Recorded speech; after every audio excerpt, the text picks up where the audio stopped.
Thank you for joining us on the weekend edition of National Focus. I'm Pearl Fontaine. In the headlines, government has promised a $5 million mortgage facility at the Aid Bank.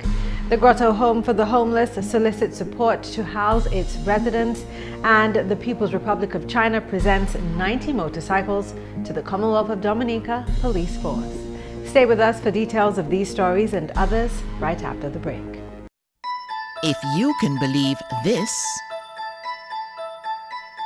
come by my house and let me show you some movies. why can't you believe this?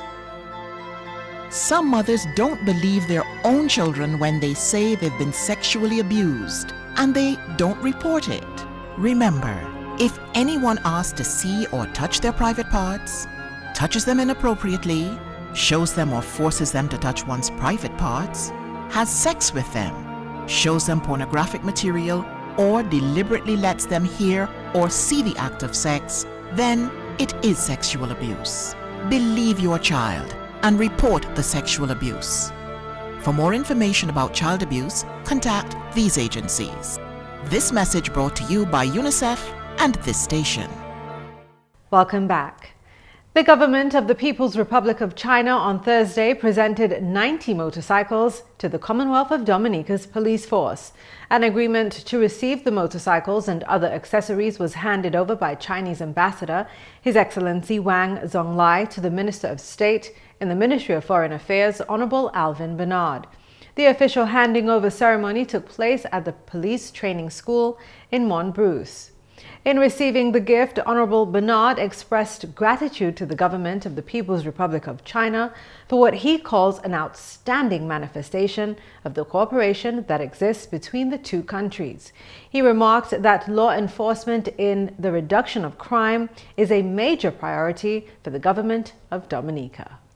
On behalf of the government and people of Dominica, I am delighted to receive this gift from the government of the People's Republic of China.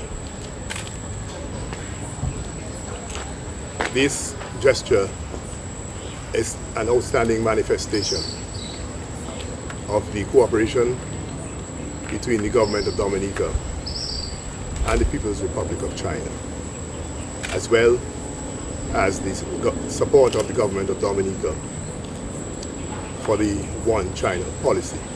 Ambassador His Excellency Wang Zonglai, in his brief remarks, stated that security is extremely important for Dominica, being a destination for tourists all over the world, including Chinese people. You can use this equipment as a tool, as a useful tool to protect your people and to combat crimes. Daniel Carbon, Chief of Police, expressed thanks on behalf of the Dominica Police Force for the motorcycles, which will help to prevent and manage crime.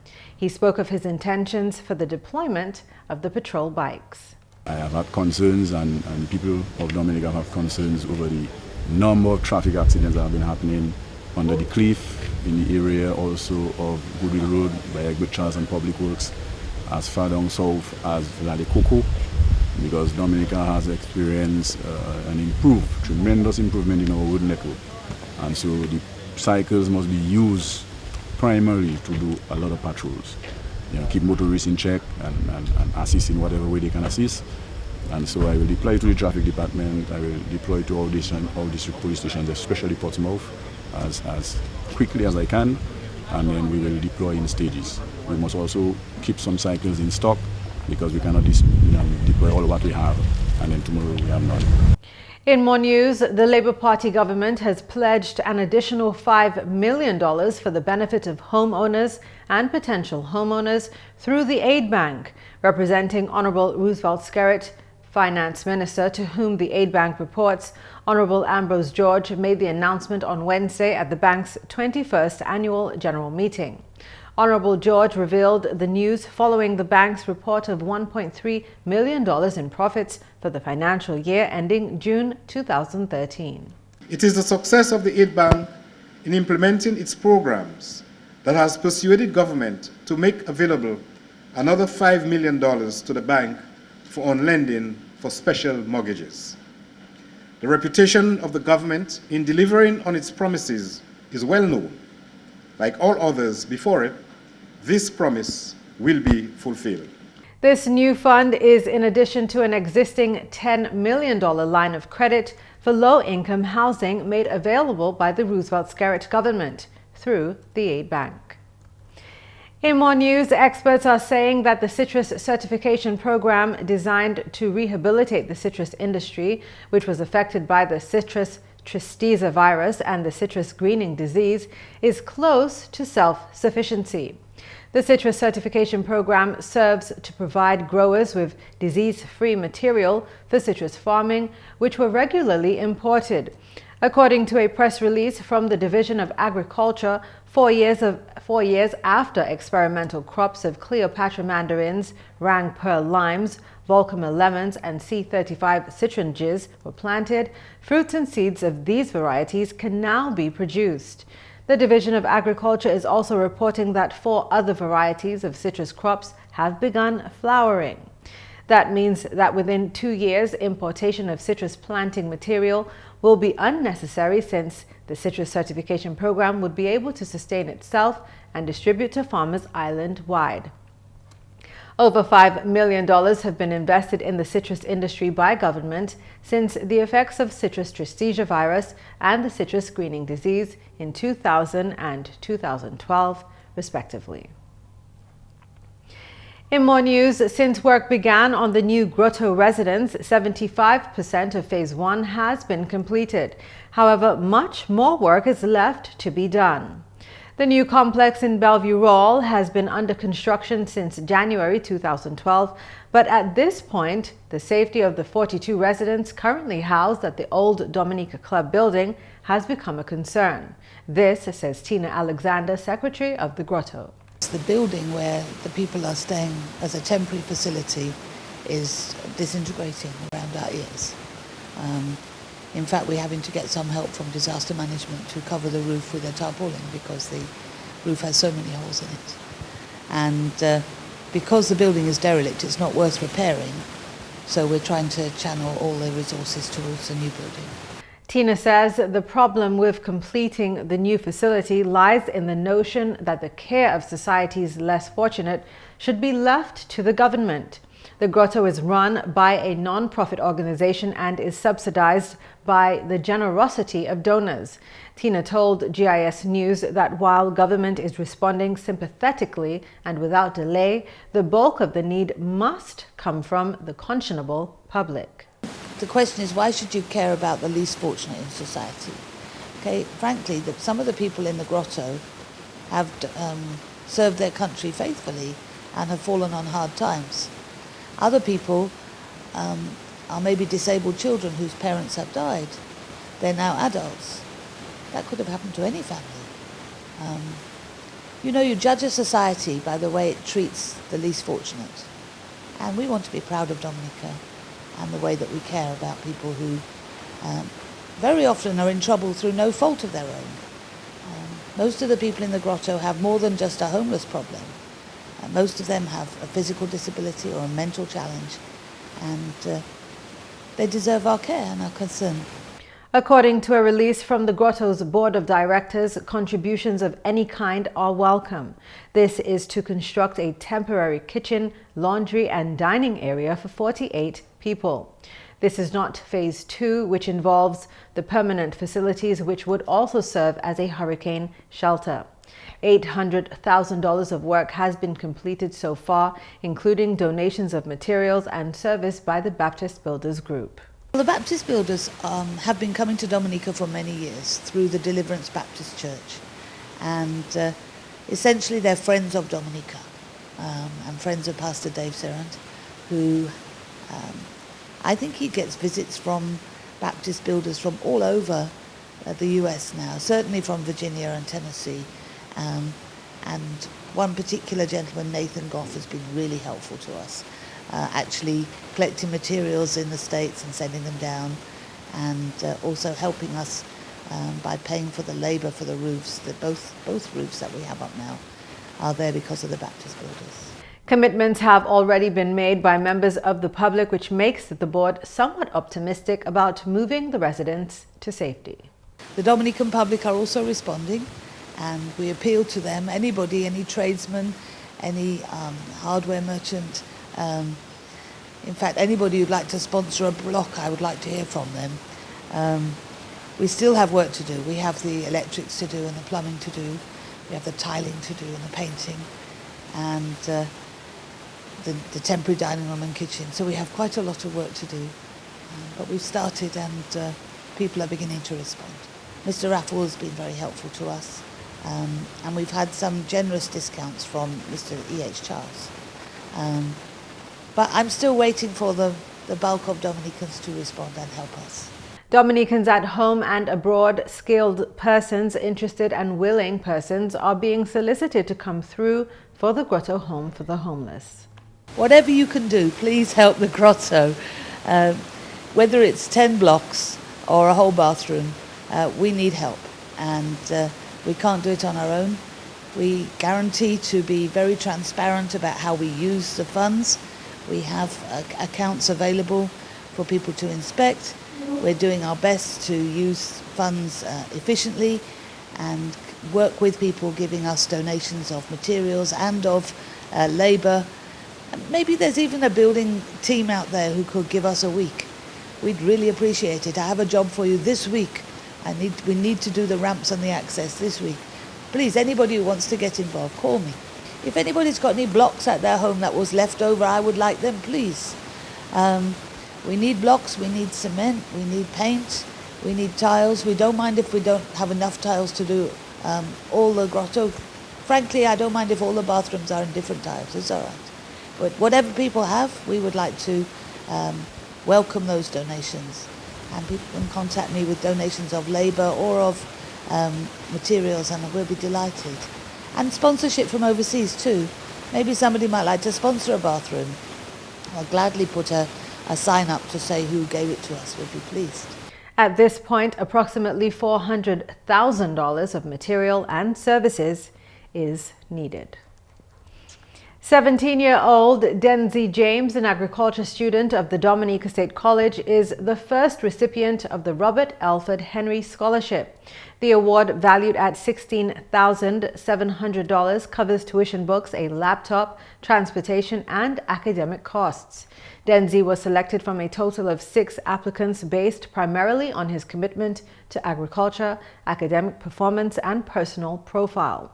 The scholarship's namesake, the deceased Robert Alford Henry, served remarkably on the Aid Bank's Board of Directors from 2000 to 2012. He attended the Wesley Primary School and went straight from school to work in agriculture and carpentry. It could be said that the whole of his working life was dedicated to the banana industry. Denzi is aiming to pursue a career in farming and veterinary medicine. A young farmer from Delicis, outstanding student at Dominica State College, who intends to be a successful farmer and vet. Mr. Denzi James, please come forward. To the family, relatives, and friends of deceased Robert Alford Henry, whom I know was indeed a distinguished gentleman and great Dominican, I will endeavor to follow him in his footsteps. May his soul rest in peace. To my tutors, lecturers at the Dominica State College, I know that you will continue to mold me as I set my goals, as to becoming another proud Dominican agriculturist. I promise to take my work seriously.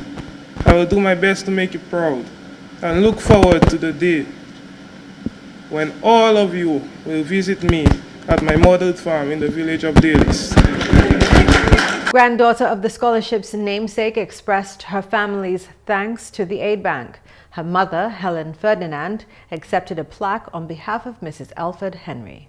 On behalf of my grandmother, Mrs. Rosalind Henry, and other members of the family, it is with humility that I accept this plaque from the Dominica Agricultural, Industrial and Development Bank.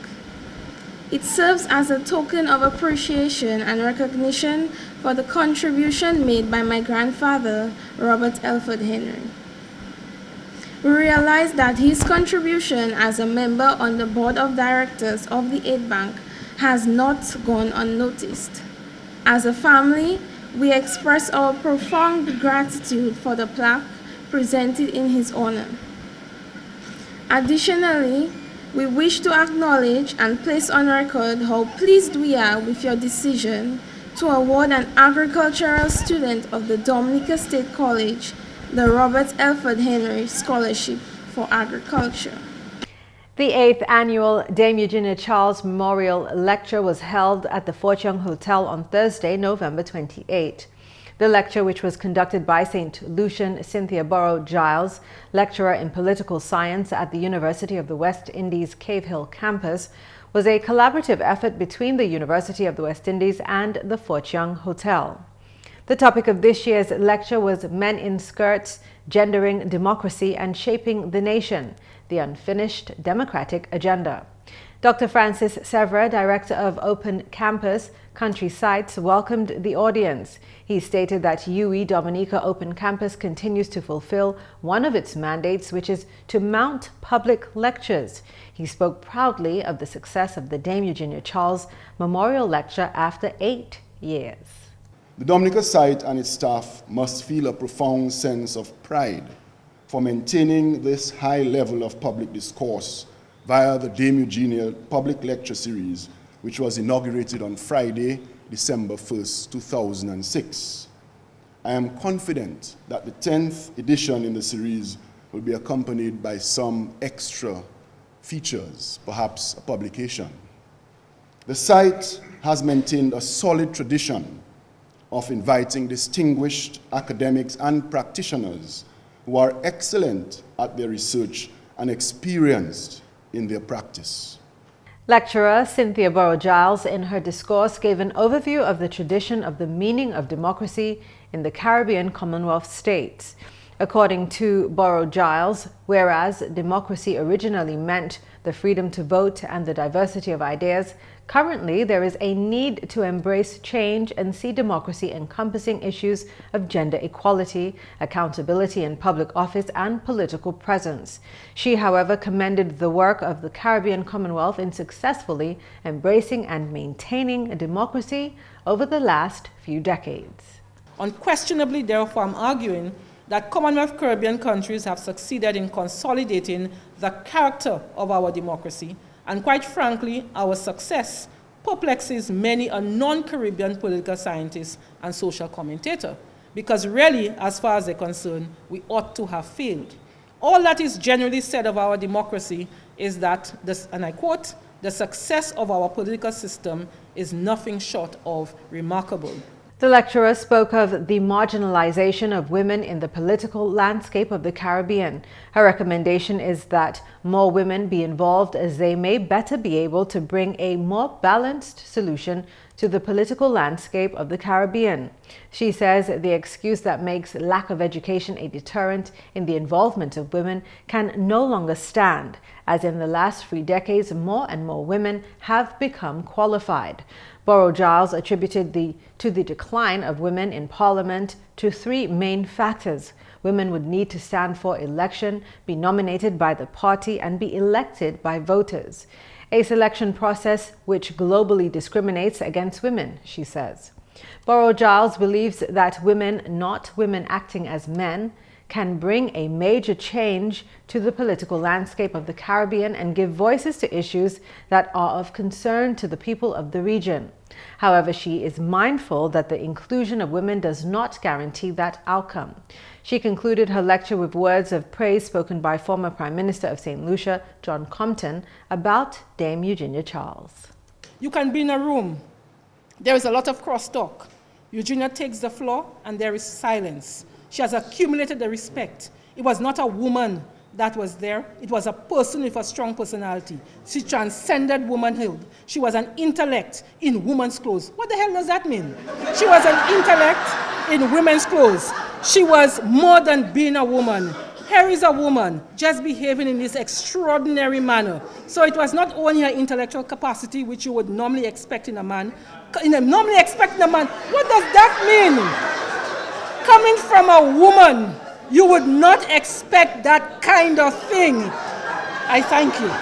The lecture was attended by distinguished individuals such as His Excellency Charles Savra, President of Dominica, Speaker of the House Alex Boyd Knights, Honorable Gloria Shillingford, and Honorable Justina Charles. And lastly, the 7 young ladies preparing to compete for the coveted title of Miss Dominica 2014 on Thursday signed contracts with the Dominica Festivals Committee during an official signing ceremony at the Financial Center. Each contestant, accompanied by their chaperones, signed the necessary contracts, which includes the rules and guidelines for the Miss Dominica pageant. The contract also guarantees full participation until completion of the event, carded for February 22, 2014. The contestants are Joel Brown of Point Michelle, Shalina Samuel of Stock Farm, Octavia Prosper of La Plaine, Royette Laura of Portsmouth, Donella Revere of Roseau, Francine Barron of Grand Bay, and Torrance Dorset of Marigot. Chairperson of the Queen Show Committee, Romualda Hyacinth, stated that the committee will continue efforts to raise the standard of the show. Our quest for continued organizational excellence continues to be our mandate as we enhance the show on the whole and develop the next Dominica Queen Ambassador. Events Director of the Dominica Festivals Committee, Natalie Clark, thanked the Queen Show Committee for their efforts in staging yet another national pageant. On behalf of DDA, I would like to thank the Queen Administrative Coordinating Team led by Mrs. Romualda Hyacinth once again in their quest to mold these young minds, highlight their talents, intelligence, strengthen through professional support systems, some of who are here today, the natural poise and charm of these 7 young ladies who have taken up this challenge of vying for the prestigious title to become an ambassador for youth of the Commonwealth of Dominica. The events director called on the corporate community to lend support towards the successful staging of next year's pageant. We urge individuals in the island to partner, to take the time to support with time and funding. Funding in particular is very important to help these young ladies to attain their goals. Chief Executive Officer of the Discover Dominica Authority and the DFC's chairperson, Colin Piper, said the Miss Dominica pageant has maintained a high track record over the past several years. He encouraged the contestants to be committed to the cause. He says the Queen Show is being viewed as a major marketing tool for Dominica's Carnival celebrations. You make the Queen Show, and the Queen Show is a big part of Carnival for us. Carnival is a big part of Dominica's tourism product, and we're trying to get to 90,000 by 2015. So we have to make sure that that the people are encouraged and incented to come to Dominica, for Carnival, and to come to Dominica to view the Queen Show. And so you are, by extension, playing a role in promoting the destination. Not only for Carnival in terms of people coming in, but in terms of your reign, you will be going out to represent Dominica. Piper indicated that the DDA is prepared to provide necessary assistance and support to participants to ensure that they do their best. And that's all for the English segment of the news. McPherson St. Luce is next with the Creole highlights. Allô tout le monde, bienvenue à ces nouvelles en créole. Non moins, c'est McPherson St. Luce. Premièrement, compagnie de Wasco qui conduit projet pour remplacer vieux pipe en l'allée Guambé. Projet ça là qui est expecté pour commencer en décembre l'année là. Selon officier relations publiques compagnie là Edward Regis, gouvernement qui aussi oui bâti chemin là après projet là oui bâti. Nous avons fouillé chemin l'allée, si on connaît l'allée en Gambie, nous avons fouillé pour nous replacer pipe qui déjà là qui a pourri, comme ça ces pipe là qui a pourri, qui a pété d'huile, donc ça est nécessaire pour nous changer avec nous avons fait un grand projet qui a coûté $10 millions pour replacer ces pipes ça. Qu'on nous dit encore en Gambie, ça a embêté manière nous-mêmes qu'à conduire nous en Gambie tous les jours. Voiture pas que ça qu'à monter descendre dans les à quand vous voulez nous qui pour faire voiture passer la rivière passer Highland passer à ce boulevard là avec nous quand aussi demander pour coopération toutes ces monde là en Gambie les ça qui fini nous qui un bon système global en Gambie pas qu'une pipe répéter encore avec aussi là il fini un autre projet qui a prend place là il y a ranger chemin là des road having banane pour descendre juste en des ponts avec ça prend 3 mois. Il a commencé en mois de décembre et va finir en mois février l'année prochaine. En notre nouvelle, gouvernement, les bons partis qui font encore dans chaque maison en Dominique, opportunité pour mener des baoui ou entre pays là pour saison Noël, sans ni à payer duty custom et puis pas comme la coutume. Ces baoui là, c'est besoin de manger, hard, bagaille sanitation et puis toys pour les enfants. À valer $1,500 pour qualifier. Moun qui ni baoui qui ni a payé $10 pour DASPA qu'a consigné manière pour protéger ces marchandises là. Bagay qui en ces baoui là, si posé bagay pour servir à caille et puis pas pour vendre. Programme ça là commencé semaine salam et puis qui allait jusqu'au 13 janvier l'année 2014. Alors, nouvelle coopération Solid Waste qui continue et puis programme Management Zordis en Dominique. Parole celle-là sur les officiers relations publiques, Geno Jacob. Ça nous fait à présent, nous savons nous envoyer des conviés, batteries, voitures de l'autre pays, cardboard, glace et puis vieilles voitures, des comme ça. Mais ça nous c'est qu'à faire, nous avons ramassé l'huile hot voiture, nous avons aussi ramassé l'huile hot cuisine, nous avons pris à manger pour nous essayer de faire biofuel et puis ça nous couper à sur l'argent nous a servi pour nous gagner diesel la voiture pour masser en Dominique. Comme ça c'est une initiative qui sont les deux cafés et puis nous avons des gens qui ont supposé venir ensemble et puis Solid Waste supporter nous en ces diverses manières ça là pour espérer que Dominique West est plus propre pour nous offrir nous et puis pour santé nous. Finalement, chef Dominica Festival Committee, Colin Piper, qui a complimenté les participants qui prennent part en compétition Win National 2014. Piper fait compliment salam pendant la cérémonie où là, ces jeunes femmes-là, si un contrat et puis Festival Committee Dominique Géry. Mais c'est Piper ni espoir que ces femmes-là qui bien préparées pour le spectacle slam qui prend place à le 22 février l'année prochaine. Et aussi assurer pour mettre tout effort à devant, quand compétition là, qui a toujours fait bien bon tous les années. Piper aussi fait parole qui se win là, qui a joué un pas pour monter Dominique comme une bonne destination, et puis Discover Dominic Authority qui fait toute bagaille pour assister. Mais c'est Piper aussi qui a créé à ce public là pour supporter ces contestants là en pageant. Messieurs, mesdames, ça c'est tout pour nouvelles en créole pour à présent. Non, moi c'est McPherson et Luce. Un bon week-end. Au revoir. We now join Tanya Green for this week's edition of Flashback.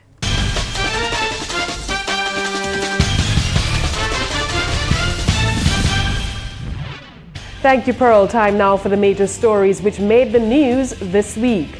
Major strides was taken this week in entrepreneurship training for the island's youth. 16 days of activism against gender-based violence began on Monday. Also, the National Accreditation Board of Dominica began its 3rd annual External Evaluators Workshop on Monday this week. The Fire and Ambulance Department underwent a full week of training in emergency care and treatment. Government announced this week that a $1.3 million improvement to the Veca's water supply is planned to commence in December. The government of Dominica has taken steps to ensure that proper mechanisms are put in place to monitor the safe handling and disposal of ballast water within the island's marine environment. And the parliamentary representative for the St. Joseph constituency, Honorable Kelva Daru, told GIS News that the life of Mary Benjamin of St. Joseph will be drastically changed once she moves into her newly constructed 2-bedroom home. The management of the Grotto Home for the Homeless said this week that it is looking to expedite work on the new Grotto Home facility in Morial with a view to relocating residents to the new site by the second half of next year. And the aid bank reported profits of $1.3 million. The 2014 Miss Dominica hopefuls signed contracts confirming their participation in the February 22nd National Queen Pageant.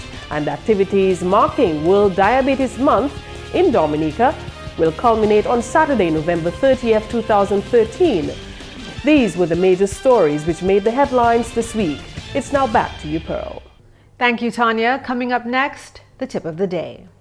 Do you have uncovered water storage drums around your home? Do you dispose of old tires, cans and old containers capable of holding water anywhere in your environment?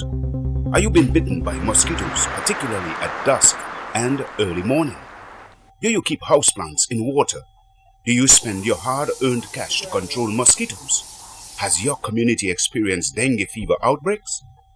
If your answer is yes to at least 3 questions above, you are at risk to dengue fever. Join the fight against dengue fever. The responsibility for a dengue-free Dominica lies with you. So, get rid of the Aedes aegypti mosquito.